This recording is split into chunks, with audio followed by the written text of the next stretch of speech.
Welcome, everyone. I have a wonderful, distinguished guest with me today, Scott Ritter. Scott Ritter is geopolitical analyst, military analyst. Scott Ritter is author of many books. Scott Ritter is US Marine former intelligence officer and weapons inspector, chief inspector for UN. Welcome, Scott. Thank you. Thanks for having me. And Scott's opinion is sought after in United States and across the world. So I'm very privileged to have a few minutes with Scott. Scott, the latest developments on Nordstream. I know that you have spoken extensively on the subject. Seymour Hersh wrote an article about the involvement or potential involvement of United States and Norway. Today, there was a new article that Seymour Hersh says that he has more incriminating possibly evidence of Joe Biden's giving direct orders to destroy Nord Stream pipeline in Germany. What are your thoughts about it? And give us, what do you think should happen next? We don't hear anybody in Congress complain. Obviously, Victoria Nuland came and said that to Marco Rubio when questioned. Mr. Marco Rubio, you are as happy as I am that Nord Stream is just a pile of rubble on the bottom of the sea. With all that said, can we even have an investigation? What are your thoughts, Scott, on the entire Nord Stream and Seymour Hersh and more revelations and Biden involvement on that? Well, I mean, Seymour Hersh has written a very important article, and I think we need to acknowledge that. His conclusions weren't shocking in that I think almost everybody knew, or at least assumed, that the United States was behind the attack. I mean, we have the President of the United States virtually confessing this. We have Victoria Nuland saying this is what she wants to do. We have Tony Blinken saying this is a wonderful opportunity for the United States. I mean, when you piece it all together, it's a very compelling circumstantial case. What Hersh's article has done is provide substance, data points that that even further condemn the United States. Three quick things. One, if Hersh's reporting is correct, Joe Biden has committed one of the most egregious violations of the Constitution imaginable. I mean, he has conspired with his own administration to bypass constitutionally mandated declarations to Congress about war. Because let's be clear, what happened to the Nord Stream pipeline was an act of war carried out by the United States together with a NATO ally, Norway, against an ostensible NATO ally and longtime friend of the United States, Germany. It was an economic Pearl Harbor. So there's just no doubting that. What is going to happen? In the United States, we see that politicians have collectively assumed the hear no evil, see no evil, say no evil approach to this. Because I think almost all of them, while they might not have been aligned with the violations of the Constitution, are happy with the outcome. They didn't want Nord Stream 2 to be up and running. People like Senator Cruz, Senator Mark Rubio, and others. Germany, though, is very unhappy. And, there's the thing about arrogance and hubris, because believe me, that's what led to this attack. It's the arrogance of the United States, the hubris of the United States, that we can do these things because we are the world's sole remaining superpower. The world must revolve around America. Everything is about America, America first, America only, to the exclusion of all else. We attacked a $12 billion piece of vital energy infrastructure that didn't belong to us. And, while some of it was, in fact, owned by Russia, Gazprom, much of it was owned by Europe, Germany, and a consortium of European nations, all of whom we portend to call friend. In Germany, there is silence, or there was silence in the aftermath, because I don't think Germany could quite comprehend the ramifications. You remember the reporter when Joe Biden on February 7th said that Nord Stream would come to an end. The reporter was like, well, how would you do that? This is how are you going to do it? Yes. Yeah. And he said, don't worry, it'll be done. And I think Germany initially was like, what happened? You wouldn't really have attacked us, would you? The answer is yes. And Hersh's article, notice he wrote the article And the first major interview he has given about the article was to a German outlet, which means Cy knows where the pressure point is for this story. It's in Germany, and the story's starting to gain resonance. It's traction. And here's the important thing, and unintended consequences is something that everybody should keep in mind when you carry out bold actions, especially bold criminal actions like Joe Biden ordered against Nord Stream 2. If Germany comes to a collective understanding that the United States attacked it, that's it for U.S.-German relations. That might be it for Germany being a member of NATO. It will forever alter the relationship between Germany and the United States. The United States will no longer be viewed as a friend, but an enemy, somebody who attacked them, who carried out the economic equivalent of Pearl Harbor, deliberately damaging the German economy, destroying jobs, closing down factories, making people suffer. That's not the action of a friend, that's the action of an enemy. And so in Germany right now, you're starting to see more and more members of parliament raising their hands and asking the difficult questions. And these questions are, in large part, empowered by Seymour Hersh's outstanding reporting. And if Seymour Hersh has a second wave of reporting, it might be the stake through the vampire's heart, with the United States being the vampire. But now there's a third aspect to this story that's just now starting to be appreciated. The United States claims that Russia launched an unprovoked act of aggression against Ukraine. And that justifies somehow the actions we're taking vis-a-vis Nord Stream. The United States today talks about the need for negotiated settlement. Why won't Russia negotiate? Why won't Russia? Well, if you take a look at the timeline, Russia was doing nothing but demanding negotiated settlement. The Minsk Accords, Russia was pursuing these prior to the decision to invade. It wasn't Russia that shut down the Minsk Accords. It was Ukraine, it was France and Germany. And we now know why. Former President Poroshenko, former Chancellor Merkel, former French President Hollande, all admit that it was a sham, a lie. All they wanted to do is buy time to build up a Ukrainian military. The Russian attack that took place on February 24th wasn't designed to capture Kiev, it was a campaign designed to get Ukraine to the negotiating table, which they did 3 times in early March, and they were able to come very close to finalizing a negotiated peace of settlement that could have been signed on 1 April in Istanbul. But Boris Johnson came in, ordered by the United States, to shut it down. And you have to ask yourself, why? Why? Because normally one would say, well, it's because the United States was ready to provide billions of dollars worth of equipment to Ukraine, but that didn't happen until May and June. This shutting down took place in late March, early April. Why? Because the United States hadn't blown up Nord Stream 2 pipeline is the answer. That had to be done. There could be no termination of this conflict until that pipeline was destroyed. And so now, who is the United States at war with? Is the United States at war with Russia? If it was, they could have had a negotiated settlement. They didn't need to blow up the pipeline. The United States is at war with Germany. That this conflict isn't just about weakening Russia, it's about weakening Germany and weakening the European Union. And so now Europeans, wake up. Your enemy was never Russia. Russia never posed a threat to you. The enemy was the wolf you allowed into the lambs, the flock of sheep, and the wolf is now eating you one by one by one. And but it's disguised as a sheep, and your shepherd is the same person who put the wolf in there. The United States is the enemy of everybody, and that's the biggest part of this story. That the United States, unfortunately, has morphed into a nation worthy of the mantle of evil, because we are evil. When you support wars without justification, wars that kill hundreds of thousands of people, displace millions, you are evil. And the Biden administration is evil, criminal. Congress is not doing anything about it, which certifies the entire American government is evil, and the American people continue to be deaf, dumb, and blind, which makes us complicit in the crime. Therefore, we are, by extension, evil.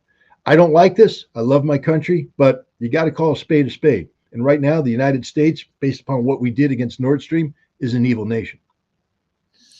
Thank you, Scott. What do you think Germany should do or could do? And what should or would happen to Biden? I mean, if would there be investigation? I mean, obviously Congress is not interested, it seems, in Nord Stream or bringing Biden to question him or nothing of the sort. And what could Germany do? I mean, is there going to be any type of justice in this situation? And what do you think would have happened if Trump was the president of the United States? Would the same things happen? Because Donald Trump also told Merkel way back when something about that you shouldn't have that Nord Stream. So it seems like both Democrats and Republicans agreed on the notion that, and my understanding, Trump said something about it's not fair that we support Germany and Germany is going to be economically tied to Russia while we are supporting Germany, something along those lines. So what should Germany do? What should happen to Biden, if anything? And do you think it would be different if Trump was the president? Would this happen? Well, I'll answer the last part first. Look, Donald Trump came into office claiming that he wanted to be friends with Russia. What's wrong with being friends with Russia, he asked. And yet, by the time his term ended, he was bragging about he was the toughest president ever against Russia, that I have imposed more sanctions, da da da. So I don't believe anything would have been different under Trump. If anything, things would have been worse, because I personally believe that while Trump might have some interesting notions in his head, he had no clue how to manifest them in terms of the American governmental bureaucracy. He was incompetent as a president. I think as bad as things are, at least Joe Biden knows the system, knows how to make the system work. So there's a modicum of evil professionalism taking place. Donald Trump was not a professional politician. He didn't know anything about managing this nation. And on a crisis like this, he could actually have made things worse, because his default mode is bluster, to threaten. And I think what we're learning right now is that Russia doesn't threaten, doesn't receive threats very well. So I don't think this would have been different. It could have been worse. What can Germany do? Well, act like a sovereign state is what Germany can do. And what happens when a sovereign state, I mean, the answer answers itself. What can Germany do? Once you set down the foundation, behave as a sovereign state, when a sovereign state is attacked in an unprovoked manner like the United States did, the answer becomes self-evident. Now, if you don't want to go to war, at least sever diplomatic relations. Don't tolerate the continued presence of the armed forces of a hostile nation on your territory. Evict them, evict the ambassador, sever all relations with the United States, and then start putting pressure on Europe. Because understand this, Germany continues to be the most important nation in Europe. It's the largest, most powerful, influential economy. Germany can take down all of Europe right now by simply saying, we're going back to the Deutschmark. Good luck with the euro. And when that happens, the euro crashes, the Deutschmark goes up, and Germany's large and in charge. So Germany's holding a lot of cards right now. And these cards could be even further enhanced if Germany did the right thing vis-a-vis Ukraine and said, not only will we not continue to supply military equipment, but we will oppose the Ukrainian position. We recognize the Russian position, and then work with Russia to reestablish the important economic ties. And then Germany transition over to the Trans-Eurasian Economic Union. There's a lot that Germany can do. Will they do it? No.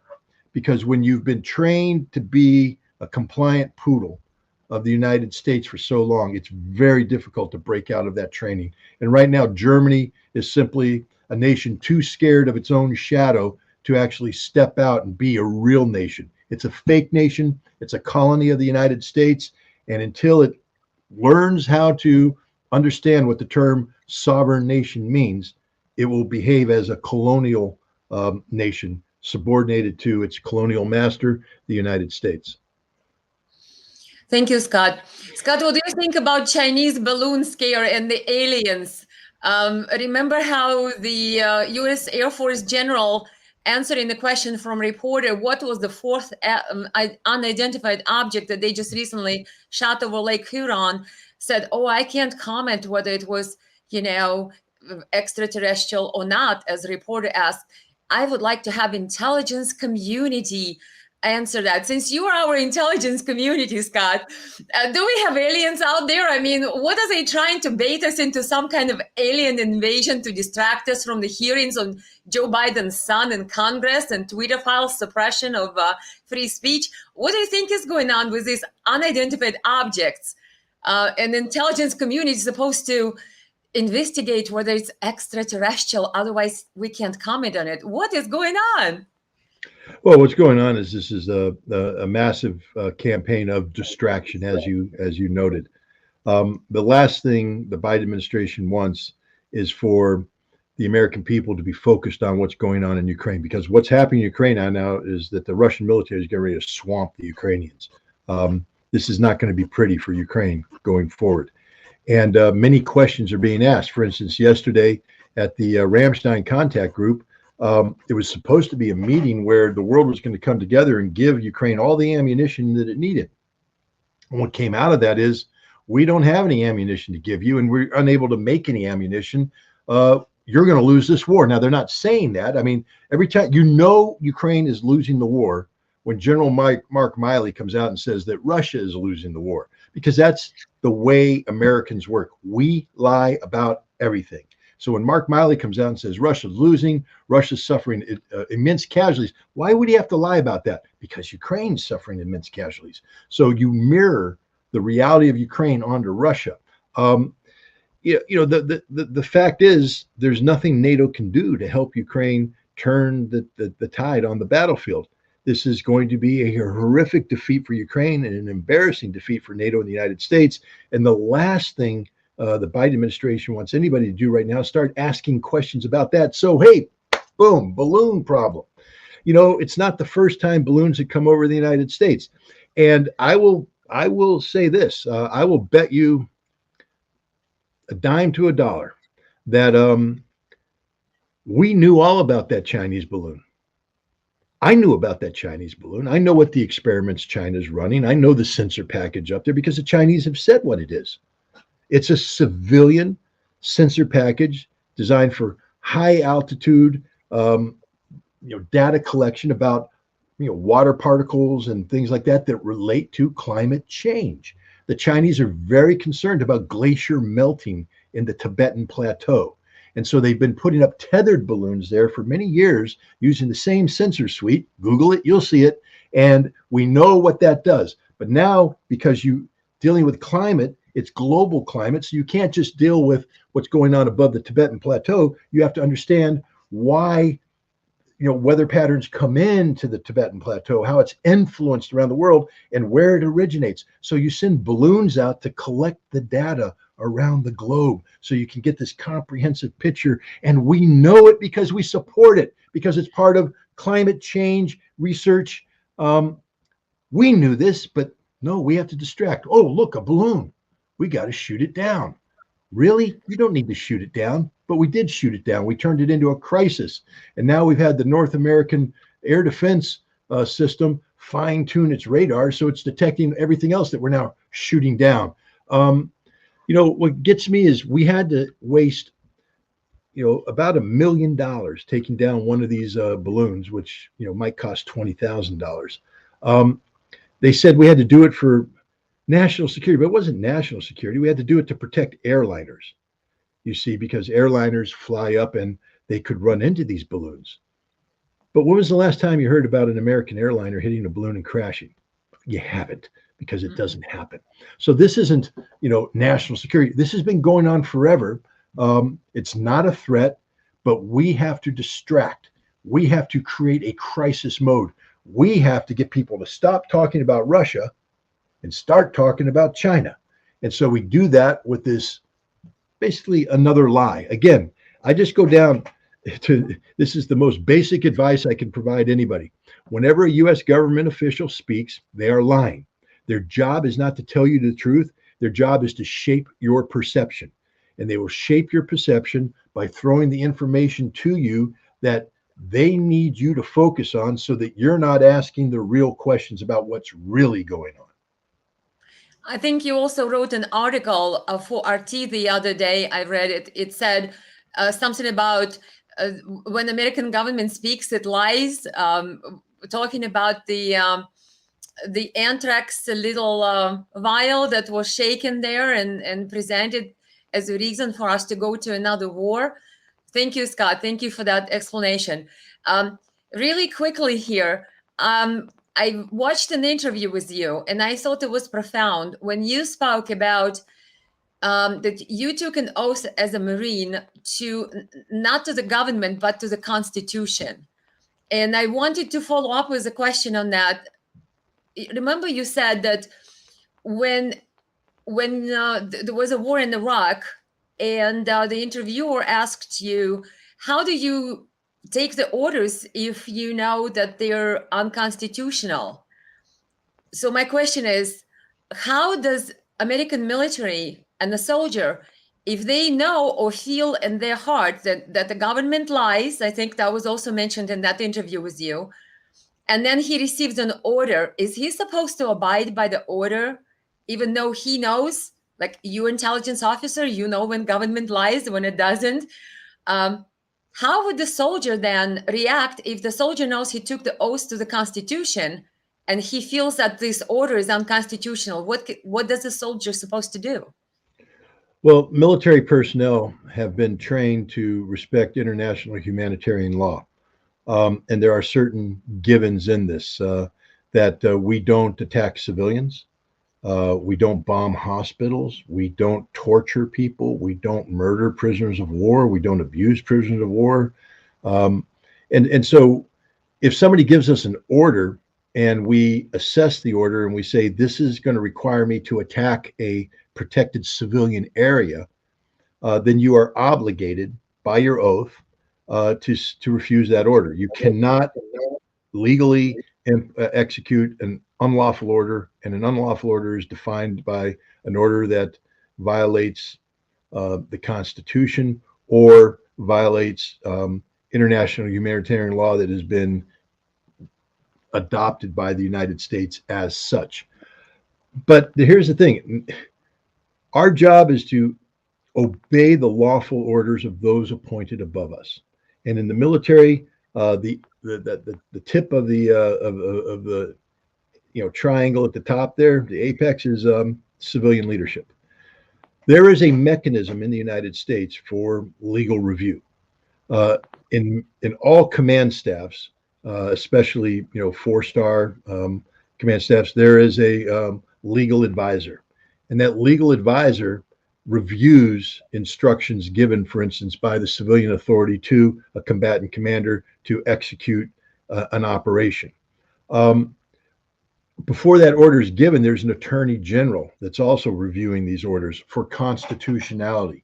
So as long as you have checks and balances in place where, duly mandated legal authority is reviewing orders for their constitutionality, and it's passed through the appropriate wickets, I'm not, as a combatant, a junior officer, I'm not a duly mandated legal review authority.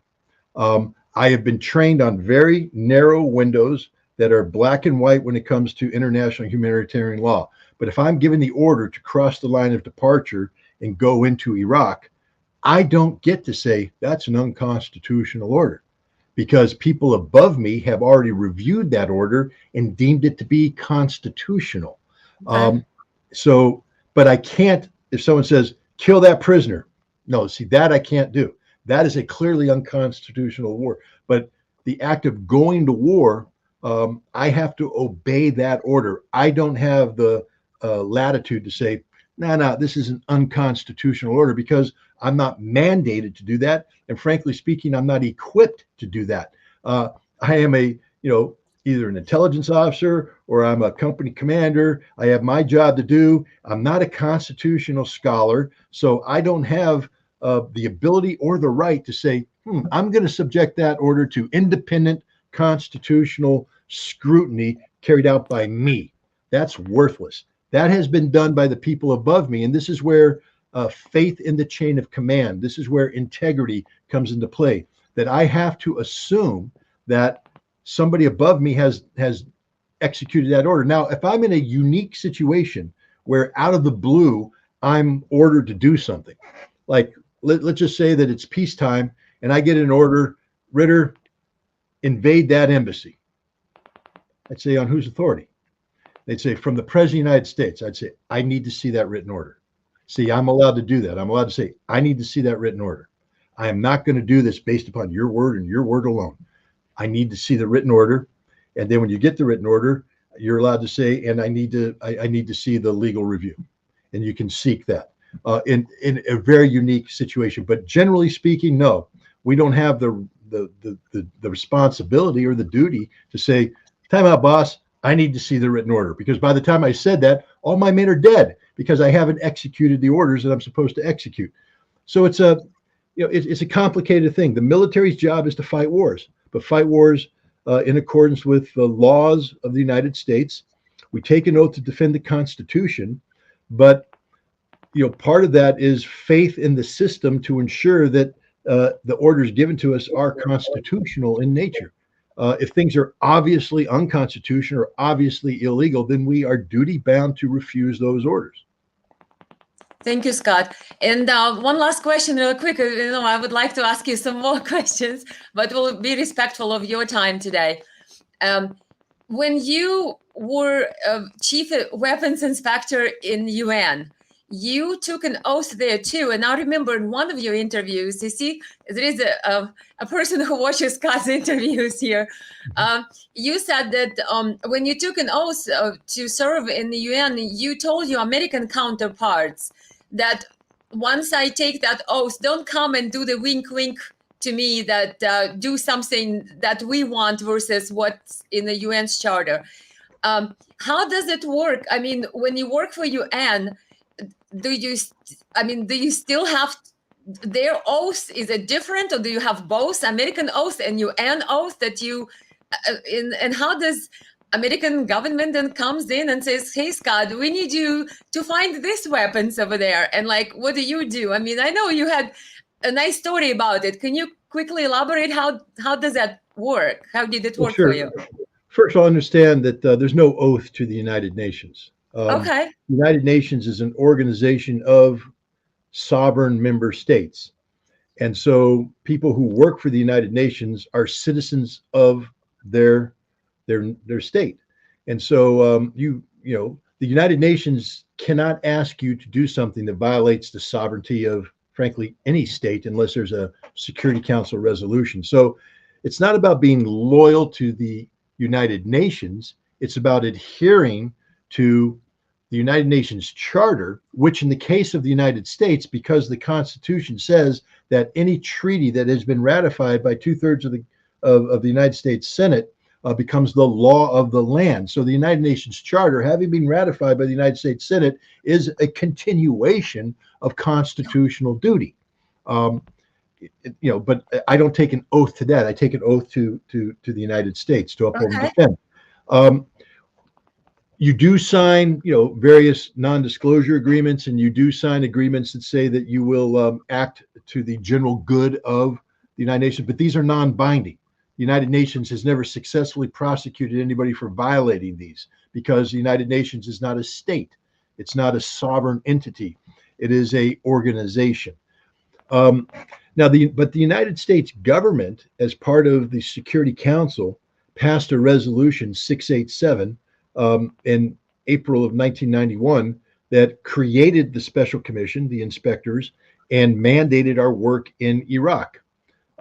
By the time I came in, it was September, and we knew right now that we are in there's a couple things that were obvious. One, that the Iraqis were lying through their teeth, and we were entering a stage of confrontation.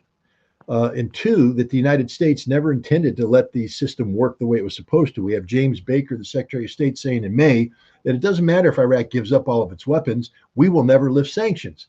And as a UN inspector, the only thing that gives us any legitimacy is that quid pro quo, to go to the Iraqis and say, give up your weapons, and then we lift the sanctions. But if we come in and say, give up your weapons, but you're never going to get sanctions lifted, they're going to say, then why should we give up our weapons? That's the outcome. So there was this thing going on. And what I've said, a lot of people today christen me as a knight in shining armor. as God's gift to perfection and integrity. And I believe I operate with a extremely high level of integrity. But I live in the real world. And, you know, my loyalty is to the United States of America, not Saddam Hussein, and not at that time Boutros Ghali. And so I was brought into a situation where I'm looking around going, this is confusing. This is very confusing what's going on.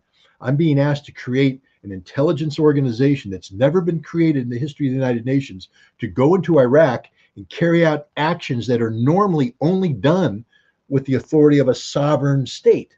But now I'm doing it on behalf of the United Nations. And I have to be careful because what I'm being asked to do could be used for other purposes.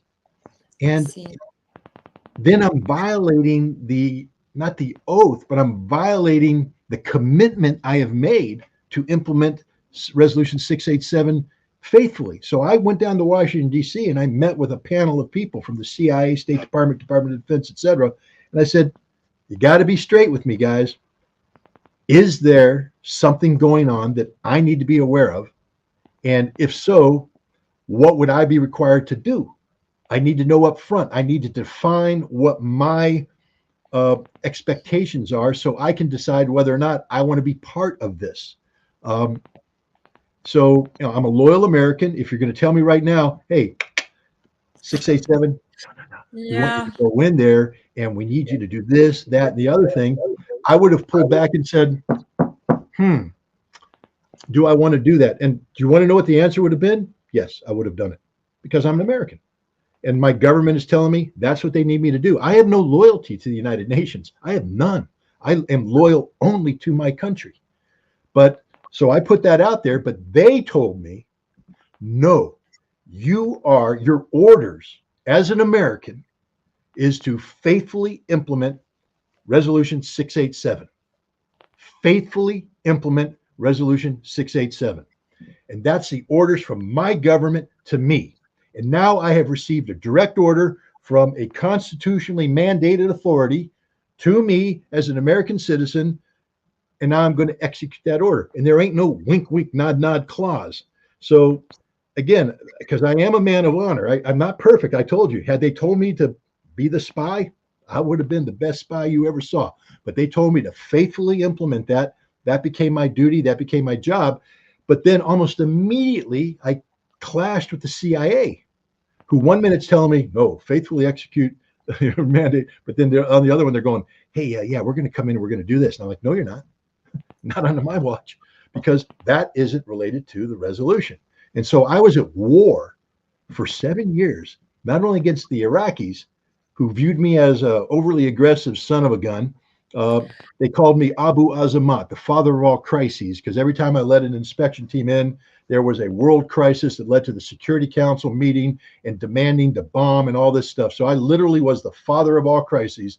The Iraqis, they respected me because I never lied to them, but they didn't like me. But while I'm doing this job, and it's a tough job, I mean, on 3 occasions, they tried to kill me. On several occasions, they put guns to my head. They threatened to kill me and my inspectors. And so every time I led a team in, we didn't know. I mean, we literally prepared to be for being taken hostage. Imagine that, leading an inspection team of guys with no guns, with families, and telling them, trust me, guys, I'm going to get you through this. But we're going in there, and a couple of you guys have little beacons I've given you. And if we're taking hostage, people cluster around the beacon dudes because Delta Force is going to be coming in, and they're going to kill everything and grab you and get out. And they're all like, what? You know, I work in a laboratory. I got a very thin neck. I got a very thin arm. I got pale skin. I'm not made to be rescue material for Delta Force. I don't want to be in your Chuck Norris movie. But then you have to say, this is what we have to do, because we have to confront the Iraqis to get this done. And the Iraqis, they're like sharks on blood. You know, if a shark senses blood, they swarm and they eat. Fear is the blood. If you go in there and you demonstrate any fear, they swarm, they intimidate you, and the team is ruined. I watched too many inspection teams get intimidated by the Iraqis and lose their ability. So I went in hard every time, right in their face. And this is very tough because you have to trust the people not only with you, but behind you. And the people behind me were the U.S. government, including the CIA that was at war with me. They didn't like what I was doing, you see, because if I successfully accomplished my mission, then we would have disarmed Iraq, and then we have to lift the sanctions that the U.S. didn't want lifted. So I was only supposed to pretend to be a good inspector. I wasn't supposed to be a good inspector. And the better I got, the more they had to destroy me. The CIA ordered the FBI to investigate me on numerous occasions. So when I'd come home from Iraq after having a gun put to my head, I come home and I got the FBI threatening to sweep me off the street and haul me in and treat me, incommunicado. I can't call my family. They never did it, but they were threatening that the whole time. We're going to pull you off the street, Ritter. We're investigating you for espionage. We're investigating you for this.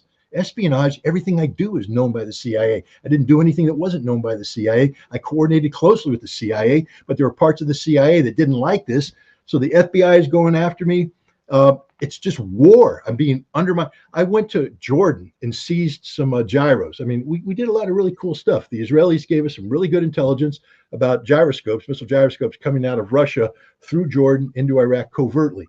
And so I took that intelligence, went to Jordan, met with the king's advisor, and I got the Jordanians to raid the warehouse that night. And we seized all of these gyros, and it was a great success. So I wanted to take some of these gyros so that we could get them. Remember, there's a thing called chain of custody.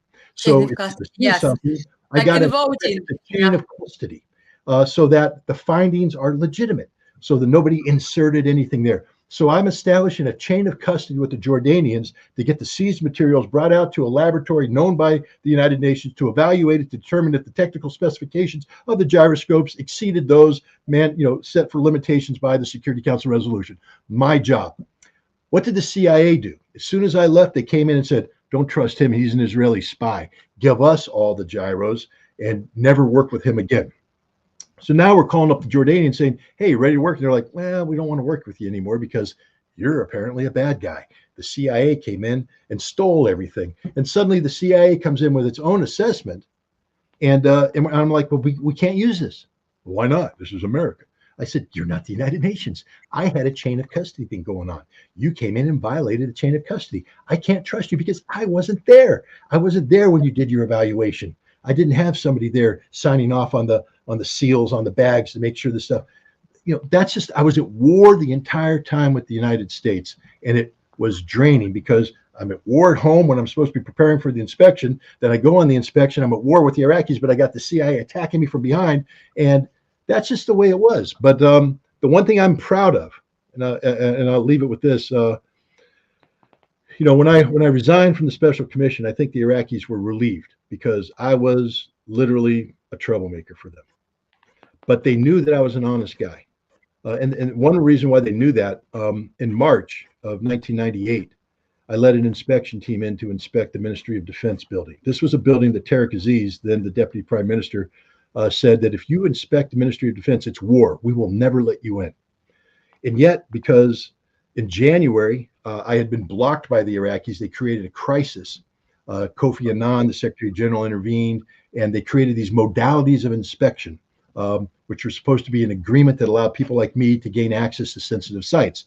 So now the United States wants to test these modalities. So who better to test them than the father of all crises?